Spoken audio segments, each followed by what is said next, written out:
would have 5 nice Good night, sons, Rabbi. professional sons that you could always talk to anyone in the world about, because you do. So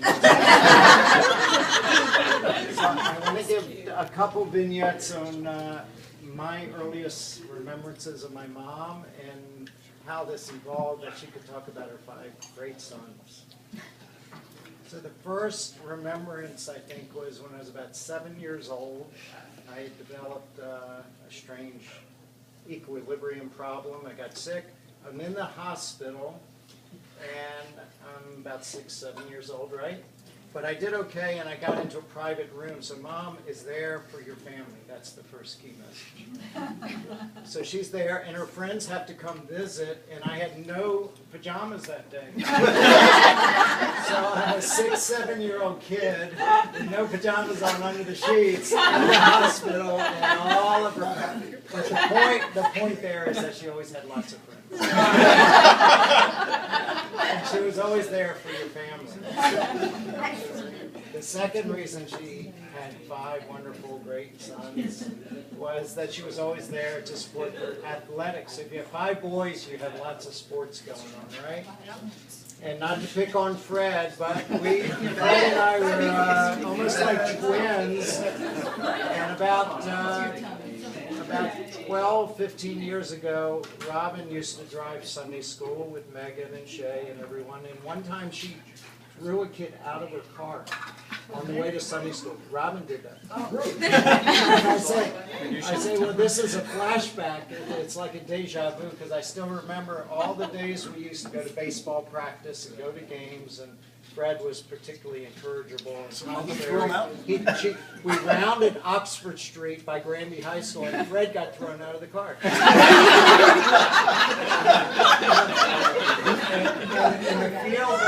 the field was scarred for life.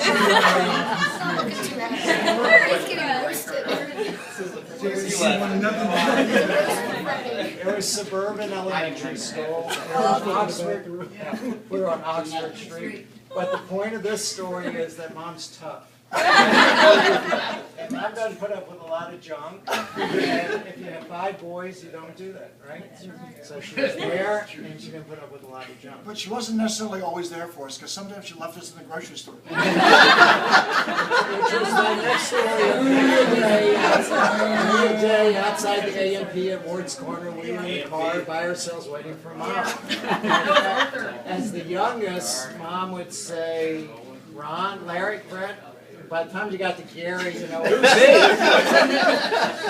was perfect with names. So I was reminded the time we're driving around with Pearl in the front seat. Mom's driving. She goes, Fred, you know, you should have really done that. And Fred, you should have really done well. Robin and I are in the back seat. Fred's name comes up. Fred's nowhere to be found.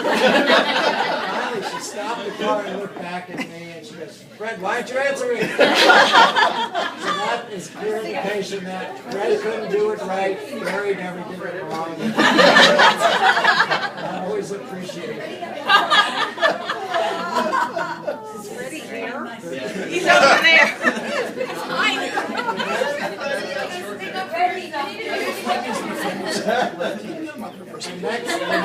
The next stage of my life with my mom was love and closeness, lots of hugs and kisses. And probably the most touching moment was at my bar mitzvah, sitting in the chair, right where Rabbi Haber sits now, but Rabbi Bornstein was on the other side. And Grandpa, Mom's grandma's father, came up, gave me the wettest, longest kiss I've had in my entire life. So Grandpa was very warm and cozy, and that's where Grandma obviously gets her love. Bubby was part of the family for a long time. We had oatmeal every morning at Holly Briar Point. So, but it was Grandpa who was very warm and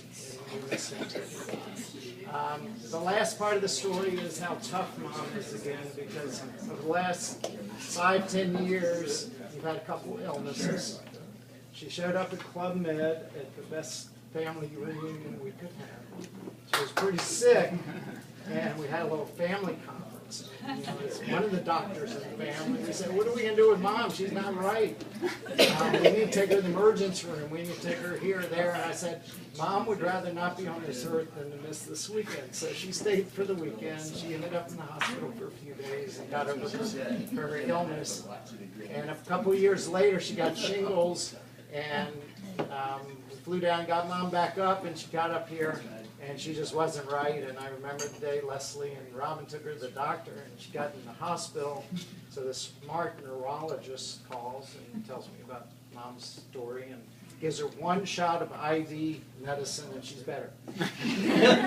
So she has her tea and her honey. So when anyone has hot tea and honey, they get better. So she's the doctor of the family. That's why she got better up until last year when she decided to get the worst pneumonia in the world.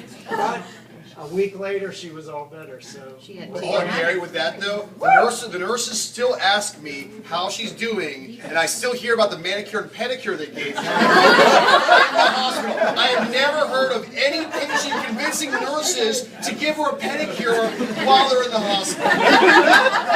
So More power to you. So that's my life from 6 years old to now with my mother, and I'm glad. That's right.